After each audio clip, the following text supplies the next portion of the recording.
Hola, muy buenos días. Hoy es jueves y vamos a tratar de compartir un pensamiento que tengo así en mi corazón compartir, se podría titular Sígueme.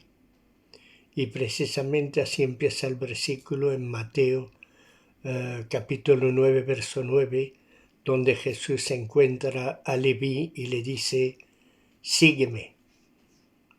Es realmente curioso ver cómo Dios llama y ver también cómo algunos deciden seguirlo sin más nada que por haber oído a Jesús o a Dios mismo llamarlo en lo más profundo de su corazón, ¿no? Hay muchos que están siguiendo a Jesús, pero no todos han sido llamados, sino que muchos van por lo que pueden conseguir, como si fuese Jesús alguien que pudiese darle cualquier cosa que ellos necesitasen. Por ejemplo, muchos van precisamente por sanidades, otros van por hallar tranquilidad, por hallar paz, por hallar alimento, por hallar precisamente aquello que va a satisfacerle el alma, ¿no? Pero la verdad es que muchos, cuando son llamados de parte de Dios, pues le siguen sin temor alguno de todo lo que les puede pasar en esta vida o de todo lo que puede acontecer. Vemos aquí Mateo que enseguida deja la mesa de los publicanos donde estaba recaudando dinero y sigue a Jesús. De tal manera que al seguir a Jesús después escribió el Evangelio relatando la vida del Señor y sobre todo demostrando que Jesús era el rey de Israel, el rey prometido, y que él estaba cumpliendo todo lo que se decía en la Escritura acerca de él. Hay muchos que por haber estudiado o por haber oído hablar del Señor, hablar de las iglesias, lo bien que se está, lo bien que se canta, lo arropado que están entre los hermanos, muchos van buscando precisamente esto porque no tienen a nadie que los arrope o no tiene a nadie quien los pueda dirigir en sus menesteres diarios y muchas veces pues están ahí porque tienen que estar ahí. Hay un dicho que dice que algunos conductores son los conductores domingueros, es decir, son aquellos que cogen el coche solamente los domingos y en vez de conducir lo que se van es de paseo con el coche. El coche más bien es para conducir y para ir a sitios determinados, pero no para pasear. El coche no es para pasear. Y muchos pues van a la iglesia por ir, es decir, son domingueros, solamente asisten los domingos, se sienten contentos, se sienten felices y después se olvida pues de todo. Y al recibir el llamado de Dios es muy distinto. Cuando el Señor te llama es muy distinto a tú querer asistir a iglesia o querer asistir a reuniones o querer formar un grupo con algunos hermanos, incluso liderar, ¿no? Alguna iglesia. Hay muchos líderes que se han olvidado de lo que el Señor le dijo a Pedro, ¿no? Apacienta la grey o cuida de la grey. Muchos lo que hacen es vivir a lo grande como si fueran digamos, estrellas de Hollywood, vivir como lo más grande que hay y no quieren muchos problemas, sino que quieren tener su buena paga, sus buenos coches, sus buenas casas, sus sirvientes, etcétera, etcétera. Yo vi una serie que se llamaba Greenleaf, donde precisamente esos pastores pues tenían hasta aviones particulares y querían comprar otro de mejor marca y todo era un celo con los demás pastores y viven de tan gran manera que se olvidan de cuidar la grey. Y cuando la grey viene con problemas, ellos no quieren problemas, no quieren. No sé si realmente han sido llamados por Dios o han sido llamados por algunos líderes que han visto, que han estudiado teología o han estudiado aquello o han estudiado lo otro, o que son maestros o que son profesionales, que son abogados, que son psicólogos, que son médicos y los ponen ahí a dirigir iglesias y viven a lo grande y no saben lo que es cuidar la grey. Cuidar la grey te puede quitar el sueño. Cuidar la grey es harto de difícil. Cuidar de los hermanos es muy difícil porque uno tiene que tener una muy grande paciencia, porque te pueden llamar a medianoche, te pueden llamar de madrugada, te pueden llamar cuando te vas a acostar, te pueden llamar cuando estás comiendo, te pueden llamar a cualquier momento porque necesitan oír una palabra de ánimo que los reconforte, que les ayude, que los apaciente, que los cuide, que los guarde del lobo, porque hay muchos que son devorados por los lobos. El llamado de Dios es muy distinto. Tú imagínate a Abraham, que él al principio seguramente era un idólatra, porque él tenía los dioses de sus padres. Él no conocía al Dios verdadero hasta que Dios lo llama. Y le dice a Abraham, deja tu tierra, tu pariente, la casa de tu padre, de a tu parentela, de a tu país, de a todo y vete a la tierra que te voy a mostrar. Y allí te bendeciré y haré famoso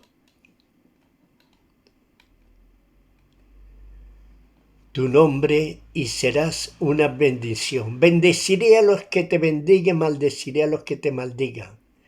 Por medio de ti serán benditas todas las familias de la tierra.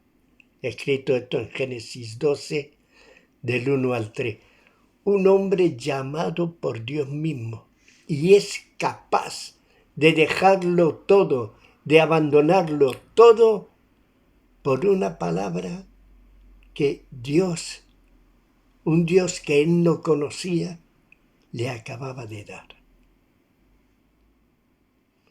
Un Dios que él no tenía ni idea. Pero el llamado de Dios, cuando toca el corazón, el llamado de Dios te enamora y te es casi, es imposible resistirte a ese llamado. Moisés quiso resistirse. Señor, es que yo no sé hablar. Señor, yo es que siempre poniendo pega, pero el llamado de Dios al final tiene sus consecuencias y Moisés lo sigue. A pesar de todo lo inconveniente y todas las quejas que él tuvo, al final él se erige en el Salvador del pueblo de Israel que era esclavo en Egipto. Y, por supuesto, sigue al Señor de tal manera, que es reconocido por Dios como el hombre más humilde de la tierra. Y eso que no entró en la tierra prometida porque llegó un momento en que no cumplió la palabra de Dios. No le habló a la piedra, no le habló a la roca, sino que la golpeó, pero encima se enfadó con el pueblo de Israel cuando Dios no había dicho nada. Y eso que tenía la lengua un poquito mal, que no sabía hablar. Y tuvo que ser Aarón el que hablaba por él delante de Faraón. Pero fíjate, en esos momentos de la piedra su lengua se desató. ¿Por qué? Porque nadie es libre de caer. Pero cuando Dios te llama, te enamora de tal manera que te es muy difícil resistirse a la atracción que Él pone en tu corazón. Abraham lo siguió, Moisés lo siguió. David era un hombre conforme al corazón de Dios. Abraham era amigo de Dios. Moisés era el hombre más humilde. David era un hombre conforme al corazón de Dios. Sin embargo, sabemos que David era un hombre que le gustaban mucho las mujeres. Se casó con muchas mujeres. Fue capaz incluso de mandar a uno de sus hombres que estaba en la guerra de hacer que lo mataran para poder casarse con la mujer de él, porque ya había pecado con ella. David era un hombre también que se le ve que a pesar de haber tenido su corazón era un corazón conforme a Dios, también se nos muestra que era un hombre débil. Pero su amor por Dios era tremendo, porque después de todo aquello fue capaz de componer el Salmo 51, salmo precioso. ¿Y qué diré Salomón, que tuvo en sueño las dos apariciones de Dios, que Dios le da sabiduría, fue el hombre más sabio del mundo? Incluso Jesús dice, ni Salomón se vistió como se visten los lirios del campo. Pero Salomón tenía para vestir, era el hombre que vestía mejor, era el hombre que tenía mejor servicio, era el hombre que tenía los mejores alimentos, que tenía las mejores mesas, tenía una sabiduría de cual ningún otro líder ha podido tener. Sin embargo, también se nos muestra que era un hombre débil. Era un hombre débil y su corazón fue arrastrado. Aquí tenemos a Mateo, que tiene ese llamado de Dios. Imagínatelo allí cobrando los impuestos en Hacienda, digamos. Y ahora viene Jesús y le dice, sígueme.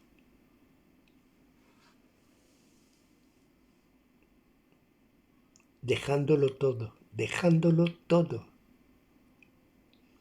se fue tras Jesús. Y no se nos dice mucho conforme a todo lo que pasó con él mientras seguía a Jesús. No sabemos mucho de lo que pasó, pero lo que sí sabemos es que escribió el Evangelio sobre la vida y demostrando que Jesús era el Rey esperado.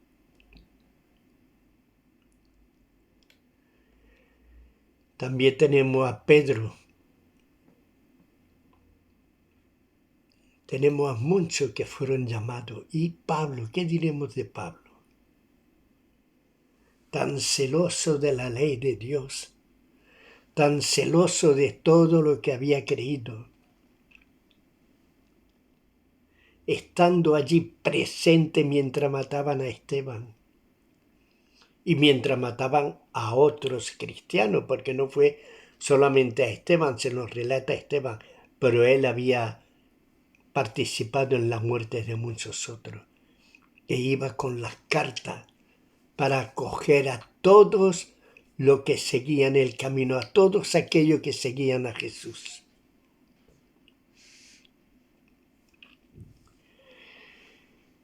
Y yendo de camino, se le apareció Jesús.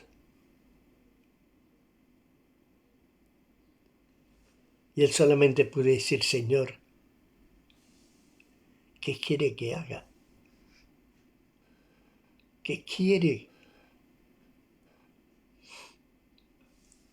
Y él tuvo que ir a Damasco y allí un tal Ananías fue y le dio la vista porque quedó cegado.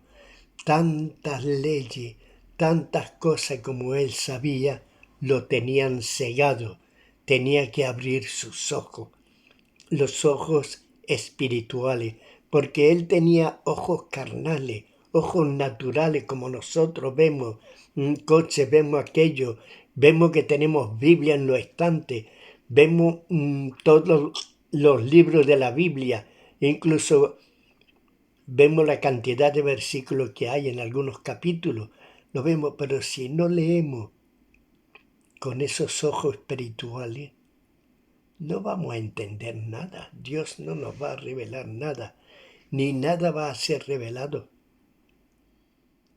El Señor quiere abrir nuestros ojos, como Ananías le abrió los ojos a Pablo.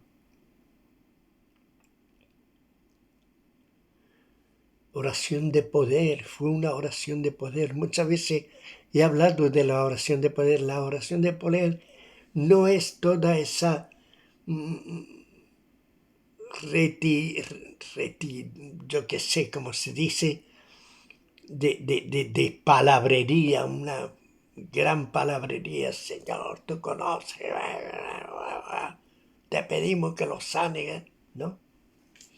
Eso está bien. Cuando tú estás en tu casa está bien que tú ores así. Pero cuando viene alguien enfermo, realmente mal, tú tienes que tener esa oración de poder como la tuvo Ananías y como la tuvieron los apóstoles, como la tuvieron muchísimos cristianos a través de los siglos, que decía solamente, Pablo, el Señor Jesús quiere que recibas la vista. Ya está. Al cojo que estaba en la puerta, llega Pedro y Juan y les dice, oro, plata no tengo, pero lo que tengo te doy, en el nombre de Jesús levántate y anda. No puso sus manos sobre él, ni estuvo ahí diciendo, Señor, acuérdate de que tú has prometido que ibas a sanar a las personas, que tu muerte en la cruz ha provisto esto y aquello y lo otro, y se lía uno a hablar en una oración. Muchas veces se hacen muy largas las oraciones. Yo no digo que el Señor no conteste en eso, pero eso es mejor hacerlo en tu casa, Señor. Tú has prometido esto y aquello, acuérdate de mi hermano que está enfermo, sí. Pero cuando está delante de ti, ese hermano, tú tienes que tener una oración de poder, una palabra poderosa. Decir, el Señor Jesús te sana. Y ya está. Y no hay más, ninguna oración más fuerte que esa. No hay ninguna oración que tenga tanto poder como esa. Queremos ver milagros, queremos ver sanidades, pero no oramos con poder.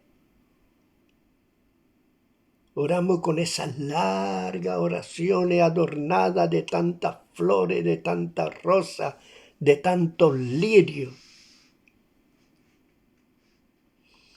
Muy bonita, muy extensa. Qué palabra tan bella ha dicho el hermano en la oración. Qué grande la oración que ha hecho. Pero no usamos el poder de Dios, no lo usamos. Como lo usaban los apóstoles, como lo usaba Pablo, como lo usaba cualquier apóstol. Ya ve Pablo decirle al mago o a la maga que lo seguía, que no es que dijera mentira a la maga, pero Pablo no quería que le siguiera dándole tanta publicidad y tanta fama y tanta... No, así que la dejó muda.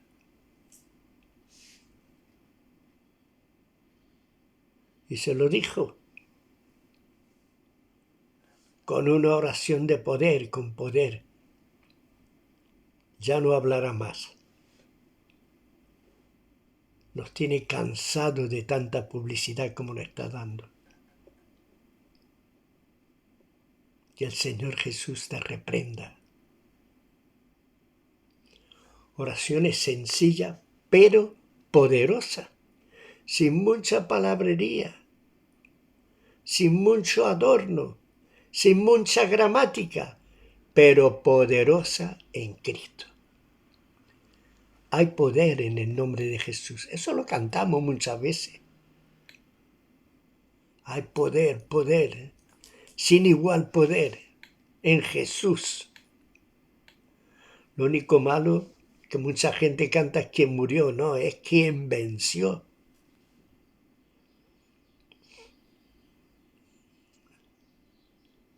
Hay una canción que dice, Él es Jesús.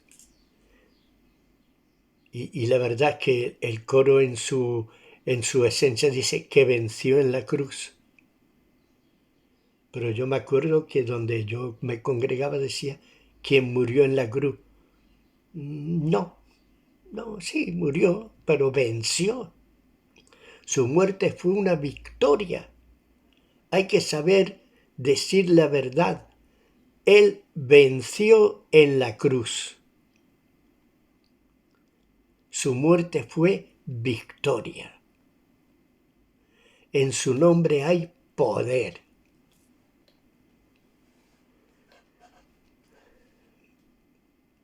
He aquí cuán grande es Dios que nos llama y enseña a cuidar del pueblo suyo. Abraham nos enseña que si algunas ovejas se apartan, si son llevadas en cautiverio o al matadero, hay que salir a pelear por ellas, doblando la rodilla y orando, clamando al Señor para que nos ayude a rescatarla. Abraham no fue solo, así que también nos muestra que el trabajo no se puede hacer en solitario. Hay que contar con los que están ahí, con los hermanos, los cuales tenemos que armar y pedirle que vengan con nosotros a la batalla para rescatar a los que se han apartado, a los que Satanás se ha llevado en cautiverio. Lot fue llevado en cautiverio y Abraham no dudó, se levantó, armó a lo suyo y fue a rescatar a Lot. Y nosotros vemos que muchos hermanos son llevados en cautiverio por las artimañas de este mundo. Y tenemos que armarnos, toda la congregación, los fieles, los que son llamados de Dios, y doblar nuestras rodillas y clamar a Dios por ellos y no dejar que el enemigo se los lleve muy lejos. Hay que rescatarlo y hay que rescatarlo ya. No importa lo que tengamos que dejar. Si Dios nos llama, Él ofrece mucho más que lo que puede ofrecer el mundo. Él es el don de Dios. Jesucristo es el don de Dios, es la dádiva de Dios. Es poder de Dios. Es victoria de Dios. Aquí os dejo, hermano, y pensad eso, que el llamado del Señor es un llamado que nos enamora, nos cautiva, como decía Jeremías, ya no voy a predicar más en tu nombre, pero es que no puedo callar. Tú me has atado con cuerdas de amor. Ese es el llamado de Dios. Aunque nos castiguen, aunque nos pongan en prisiones, aunque traten de callar nuestras bocas, el poder de Dios tiene que ser desatado. El poder de Dios. Sus ataduras son ataduras de amor. No podemos volvernos atrás. Nadie puede quebrantarla. Nadie puede romperla. Porque Dios es amor. Shalom, Maranata, que Dios os bendiga. Y que el llamado sea realmente de Dios y no de otras cositas. Ya me entendéis. Dios os bendiga.